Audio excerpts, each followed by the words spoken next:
Despite being an American icon since his comic book debut in 1939, Batman has had sort of a rocky motion picture history.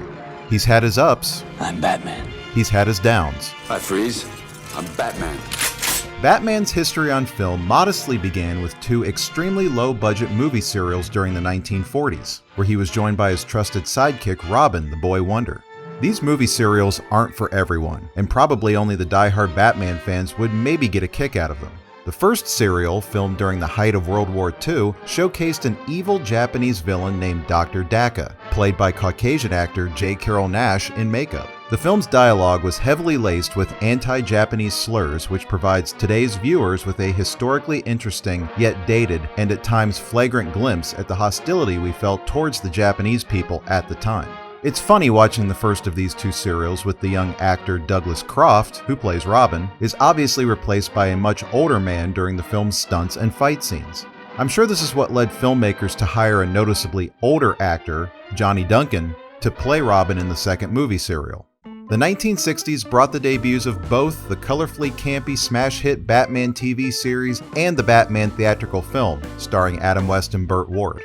Its bright, comedic, and ridiculous style reflected and parodied the way Batman and Robin were being treated in the comic books during that era, but to a kid watching reruns of it during the late 80s, early 90s, it was badass. The TV series ran for 3 seasons from 66 to 68 on ABC, but unfortunately has yet to be released on DVD due to copyright issues. The movie, however, released after the show's first season run during the summer of 1966, is available on both DVD and Blu-ray. Some days you just can't get rid of a bomb. Starting in the 1970s and continuing on into the 80s, Batman comic books were beginning to take on a much darker and more realistic persona, leading to Batman receiving a stylishly gothic cinematic makeover by the end of the decade. The first of what's commonly considered to be the modern Batman movies, Batman, was released in 1989 amongst a much-hyped marketing machine that was really ahead of its time. Back then, movies weren't typically teased almost a year before their release dates, but the huge success of Batman's marketing campaign influenced how summer blockbusters are still being advertised to this day.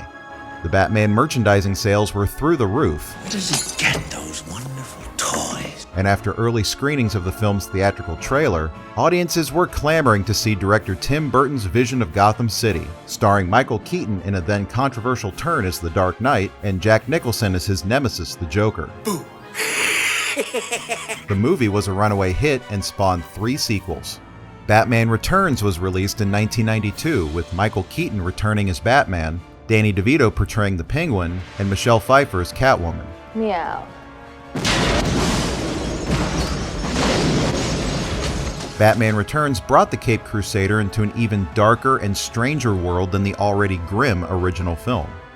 This didn't sit well with parents whose young kids were seeing the movie and playing with the toys. So director Joel Schumacher was hired on to direct a much brighter, more kid-friendly version of the Batman universe in 1995's Batman Forever, starring Val Kilmer replacing Keaton, Jim Carrey as the Riddler, Tommy Lee Jones as Two-Face, and Chris O'Donnell bringing Robin into this series for the first time. Figured you could use a hand.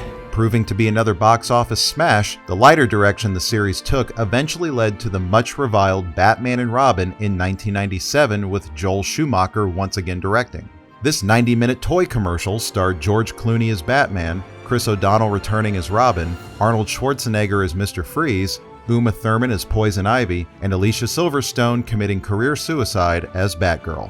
The lackluster quality of the film, mixed with some unfavorable early internet reviews, reflected in the poor box office returns. The film was such a disaster that Warner Brothers was clueless about whether or not one of its most profitable movie franchises in history could even continue. This is why Superman works alone. A 5th film was tossed around but was soon abandoned.